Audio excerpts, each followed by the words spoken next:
What's going on, guys? This your boy John the Liquidator coming back with a major story. So it look like famed NBA trainer Chris Brinkley has broken his silence about Caitlin Clark and potentially working with her to make a healthy recovery for the 2026 season. Guys, for this one here, we got to go all the way up to Indy. Let's get it. Let's go.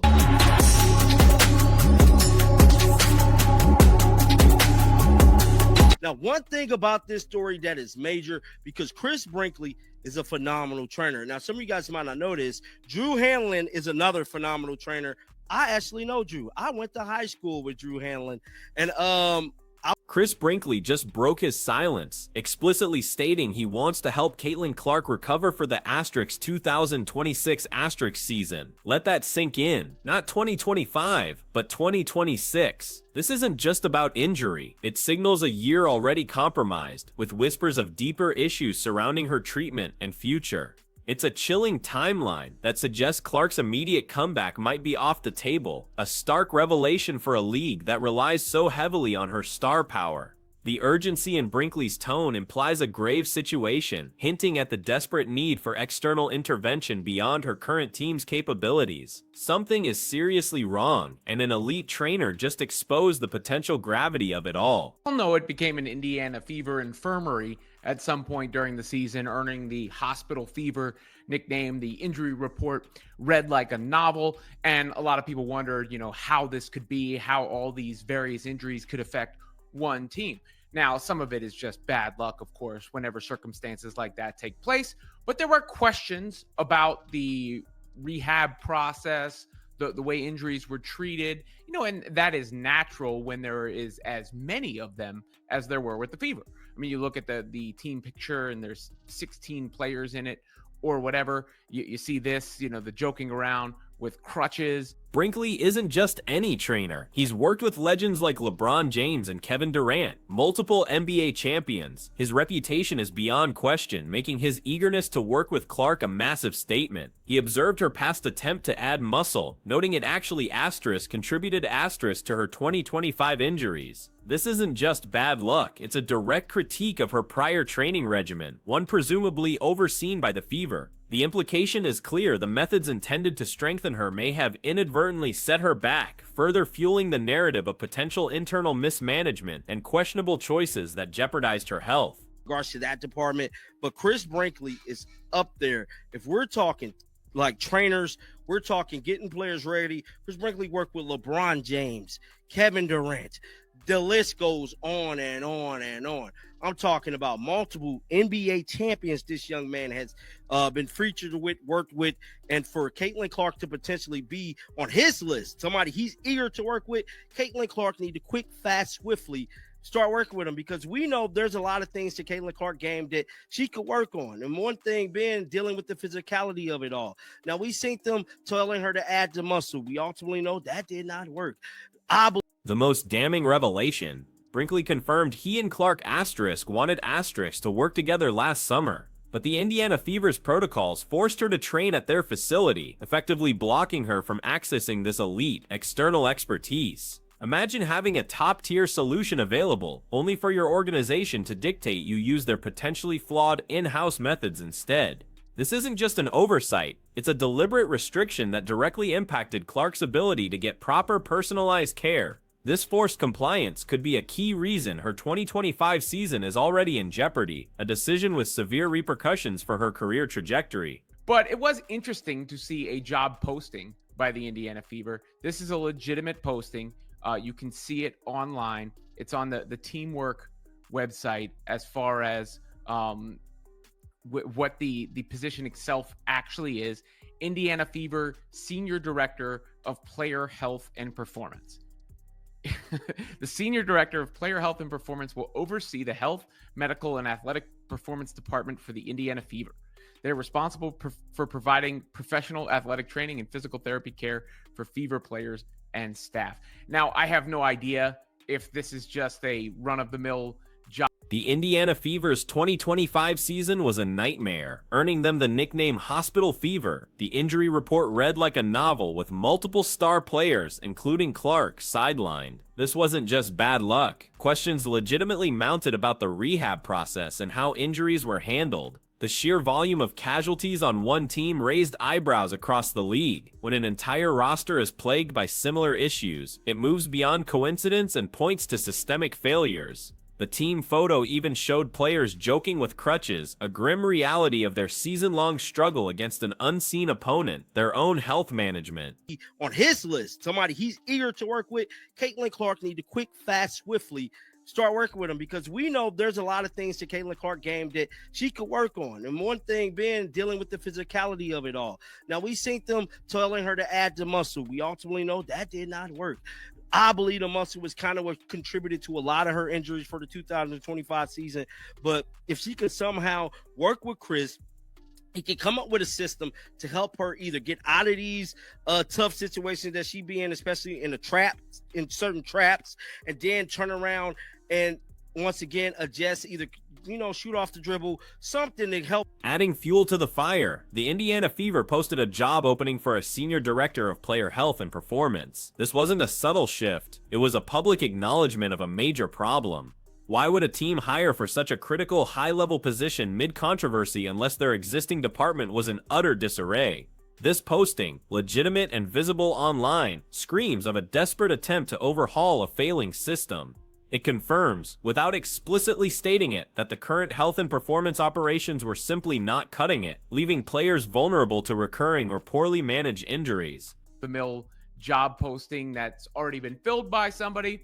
I don't know how the hierarchy works behind the scenes, but I do know that it was amusing to see after that litany of Fever injuries this season. And you have to hope, no matter who is working on the Fever players, that it's not something that repeats into next season. I mean, you even had Kelsey Mitchell going down at the very end of the year when she had nothing left. I mean, just absolutely nothing left. This is what she said to Sue Bird about that specific ordeal in the playoffs against Vegas.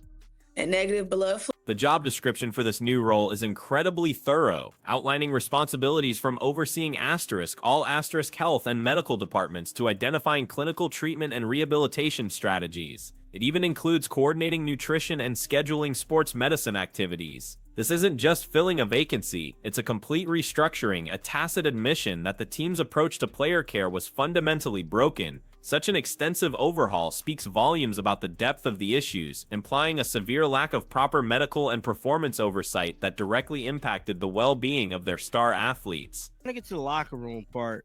She said, I think Caitlin Clark, next year, these are Fever shirt. She is restricted. Okay, here we go. But will Lexi Hall be wearing the Indiana Fever shirt? She's a restricted free agent this offseason for the very first time. She said, I'm a restricted free agent. So I think that changes things a little bit. I've loved my years here in Indiana. Obviously, without an uncertainty, you don't know what's to come. But I built a life here. I love this franchise. I love the people, the fans. So we'll see what comes. If judged by the atmosphere, right? A lot of uncertainty.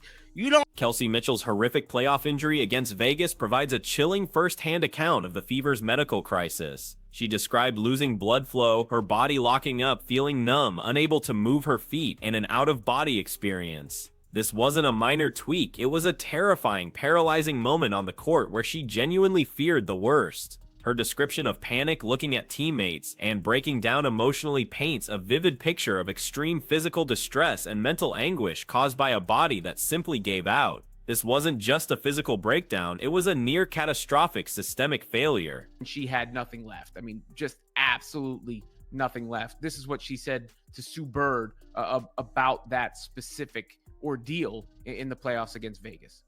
And negative blood flow. I didn't get any blood flow to my muscles, so my body just locked too. Like, I told the ref, I'm like, just keep, like, something's happening, like, stop the game. Like, I felt like I was going through an out-of-body experience. Like, I felt numb. I felt like I couldn't move my feet. And then I began to panic here because I'm like, wow, my feet's not moving. And then I looked up at AB and I looked up at Lexi, and, we had gone through so many wars together that, we just start all, like, Mitchell even confessed she felt like she was paralyzed during the ordeal, a visceral fear that she might not recover. Despite being a fierce competitor, she couldn't finish the game. This personal testimony of absolute physical collapse and mental torment highlights the profound impact of these injuries, not just on the body but on the psyche of an athlete. Her feeling of not being ready for the moment, despite her body betraying her, reveals the immense pressure and emotional toll these medical issues inflicted. It raises serious questions about the support system meant to prevent such terrifying episodes. Oh, man, and that's the biggest talk of the hour, man. I'm going to play a little bit of the video I did yesterday speaking about Adam Silver and this thing getting real, man. Get down in the comment section. Let me know y'all thoughts about this. Like always, man, shake the haters off. I'm out of here. Peace out. This is serious.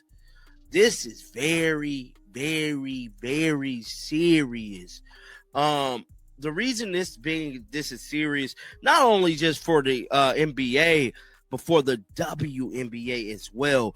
We know the WNBA is also being pretty much ran for the most part.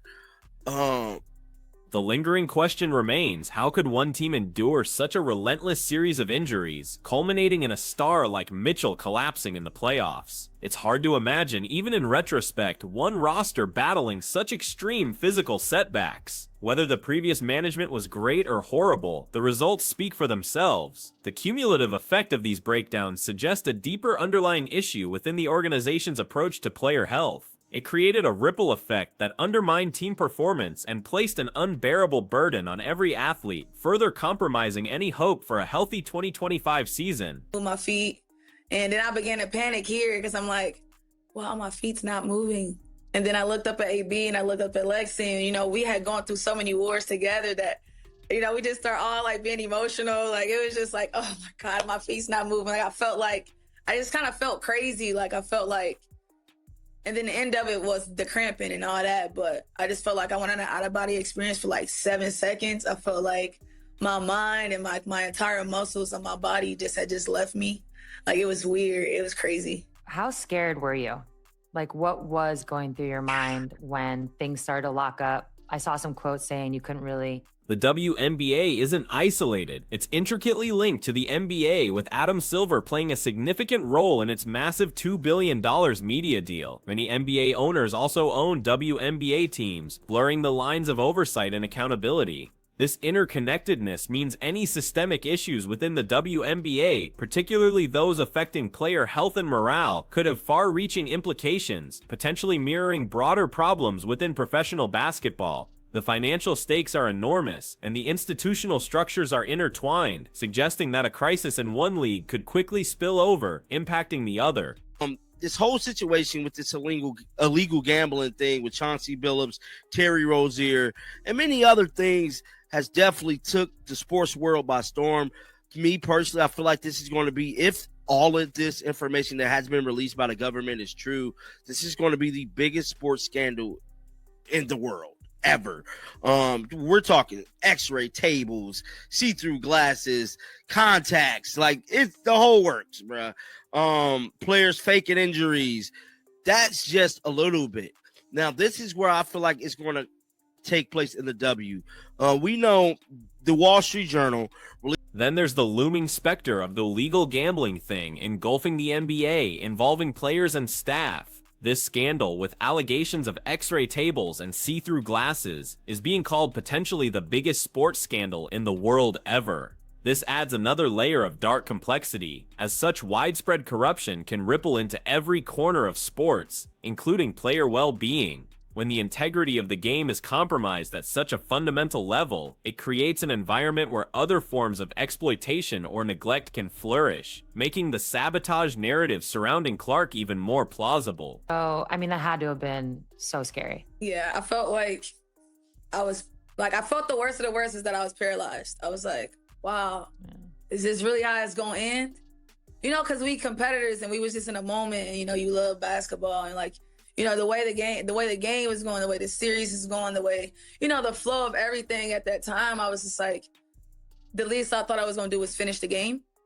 And I felt like, a little piece of like, dang, like, was I not ready for the moment? Is that why it didn't happen? I just had so many emotions and I felt like You know, like I didn't finish, but my team did. And I was just grateful that I. This gambling controversy potentially links directly to Caitlin Clark's situation. Months ago, the Wall Street Journal published an article alleging her civil rights were violated, that she was being targeted. The speaker explicitly states this is the first domino in that direction. Could the targeting of Clark, the scrutiny, the relentless physicality, and her subsequent injuries be connected to a broader, more sinister scheme? This speculative connection, if true, would transform isolated incidents into a full-blown conspiracy, turning her injuries from bad luck into calculated moves designed to control outcomes. Information that has been released by the government is true. This is going to be the biggest sports scandal in the world ever. We're talking x-ray tables, see-through glasses, contacts, like it's the whole works, bruh. Players faking injuries. That's just a little bit. Now, this is where I feel like it's going to take place in the W. We know the Wall Street Journal released an article months ago about Caitlin Clark, civil rights men violated, about them kind of targeting her and people should be held accountable. Me personally, I feel like this is the first domino headed toward. The speaker adamantly declares Caitlin Clark America's sweetheart, comparing her to Taylor Swift. This elevates her status to an untouchable icon in the public eye. Any perceived injustice or deliberate harm against her would trigger an unprecedented public backlash. This emotional investment in Clark makes the allegations of targeting and sabotage far more incendiary. If this beloved figure is being undermined by her own team or the league, the outrage will be immense, transforming a sports story into a cultural phenomenon of betrayal and corporate malfeasance. After everything else that she would go down to in the midst of all of that, a series of injuries that you can't imagine one team having to go through, having to manage. So whoever was managing it had a tough job, whether they were doing a great job or a horrible job. You got to hope that Fever core is healthy next year. Kelsey Mitchell, by the way, in that interview indicated essentially that she's going to be back. At least that was the read on it, and talked about, playing alongside Caitlin Clark and Aaliyah Boston. Yeah, I mean, you already talked a little bit about just like Caitlin, how she was coming in also. Even Lexi Hull, a restricted free agent for the Fever, expressed uncertainty about her future despite loving Indiana. She built a life there but admitted, "You don't know what's to come." This sentiment of instability, even from a player who loves the franchise and fans, speaks volumes about the administrative turmoil. The administrative fever she alludes to suggests an internal environment so volatile that even loyal players question their long-term commitment. This creates a deeply unsettling atmosphere, indicating that the issues go far beyond just player injuries and extend to overall team stability and morale. Rights men violated, about them kind of targeting her and people should be held accountable. Me personally, I feel like this is the first domino headed towards that direction.